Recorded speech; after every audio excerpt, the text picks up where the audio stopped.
오늘의 말씀 히브리서 12장 14절에서 17절 말씀입니다.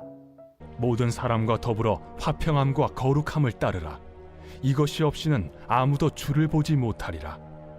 너희는 하나님의 은혜에 이르지 못하는 자가 없도록 하고 또 쓴뿌리가 나서 괴롭게 하여 많은 사람이 이로 말미암아 더럽게 되지 않게 하며 음행하는 자와 혹 한 그릇 음식을 위하여 장자의 명분을 판 에서와 같이 망령된 자가 없도록 살피라.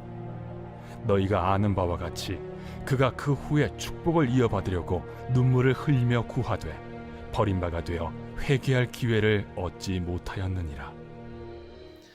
오늘의 말씀의 제목은 회개할 기회입니다.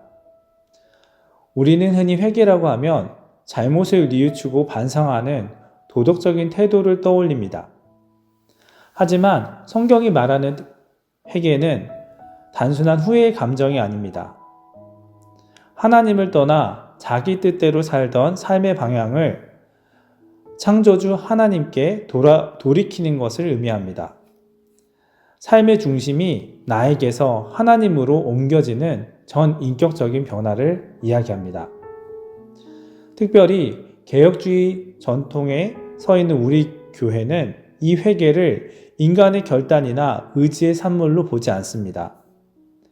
회개는 우리가 만들어내는 것이 아니라 하나님께서 은혜로 주시는 선물입니다. 죄로 죽어 하나님을 찾을 힘도 없는 우리에게 하나님께서 먼저 손을 내밀어 돌이키게 하시는 은혜가 바로 회개입니다. 하나님께서는 이 은혜를 완성하시기 위해 독생자 예수 그리스도를 우리에게 보내주셨습니다.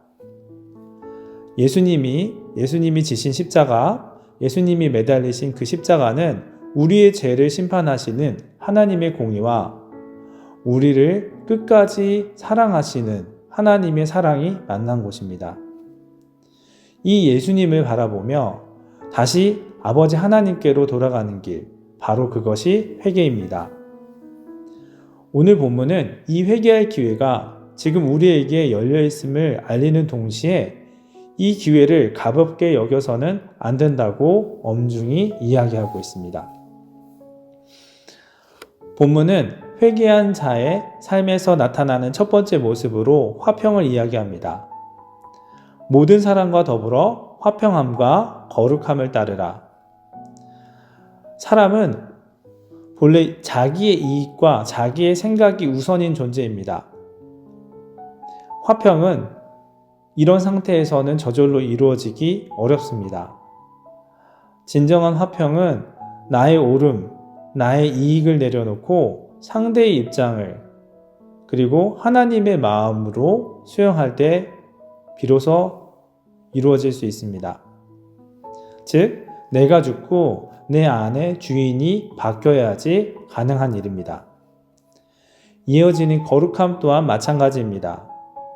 거룩은 단순히 도덕적으로 깨끗하게 사는 것이 아니라 하나님께 속해 있는 그 상태를 의미합니다. 이 말씀은 우리를 겁주려고 하시는 것이 아니라 우리가 스스로 거룩해질 수 없기 때문에 오직 예수 그리스도의 보혈만이 우리를 거룩하게 한다는 것을, 그 복음의 필연성을 강조하는 이야기입니다. 예수 그리스도를 믿음으로 하나님의 자녀가 된 자는 본래 우리가 지음받은 그 모습, 하나님의 공의와 사랑의 형상을 회복하기 시작합니다.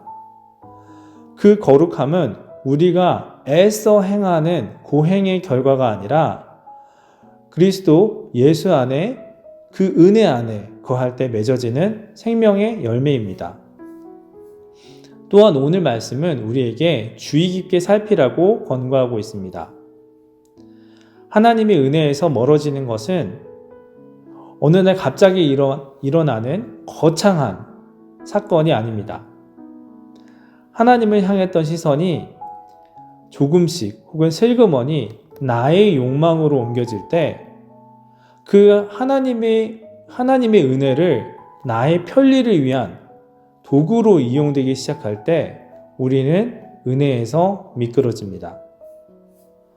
오늘 본문에 등장하는 에서는 당장의 배고픔을 해결하기 위해서 하나님이 주신 장자의 명분, 그 질서를 동생 야곱에게 팥죽 한 그릇에 팔아버렸습니다. 이러한 에서의 모습, 에서를 가리켜 성경은 망령된 자라 부릅니다. 하나님이 세우신 질서를 가볍게 여기고 세상의 만족과 그리고 나의 욕망을 하나님보다 더 큰 가치로 두는 삶을 망하게 되는 삶이라고 이야기하고 있습니다.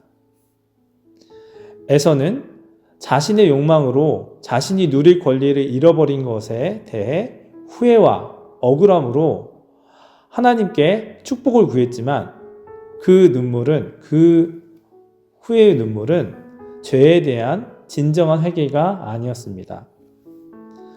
우리의 모습은 과연 어떻습니까?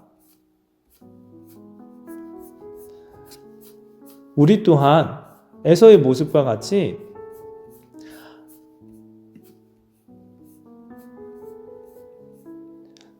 자신이 내가 누릴 수 있는 편안함 혹은 다른 사람으로 받는 인정, 경제적인 성공,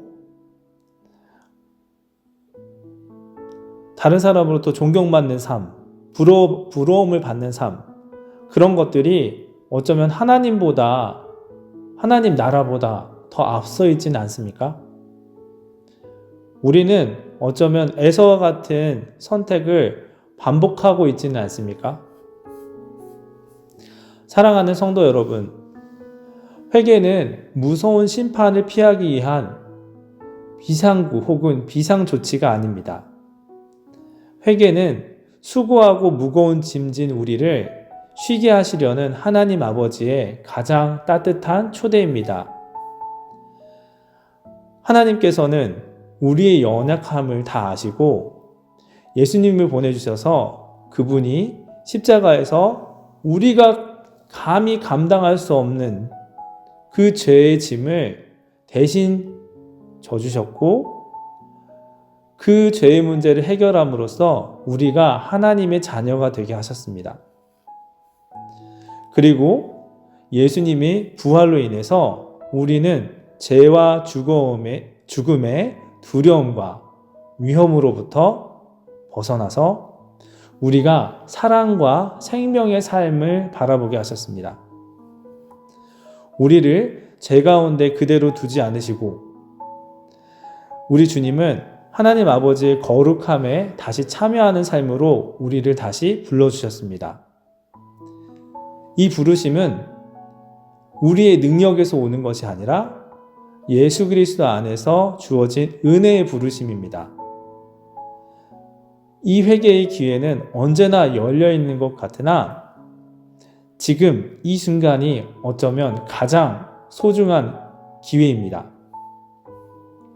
우리가 붙잡아야 될 오직 한 가지가 바로 이것입니다. 하나님께서는 지금도 우리가 세상을 향했던 그 시선을 돌려 하나님께 돌아오기를 그리고 하나님께 그 시선이 향하기를 기다리고 계십니다. 오늘 주시는 이 회개의 기회를, 이 은혜의 기회를 가볍게 여기지 마십시오. 오늘 하나님 말씀을 통해 나를 나보다 더 잘 아시고 나를 새 사람 되게 하시는 그 하나님의 뜻을 구하고 따르며 화평과 거룩함의 길을 걸어가기를 바랍니다. 오늘 하루도 예수 그리스도의 십자가를 붙들고 끝까지 믿음의 경주를 완수하는 사도교회 모든 성도님들이 되시기를 주님의 이름으로 기도합니다.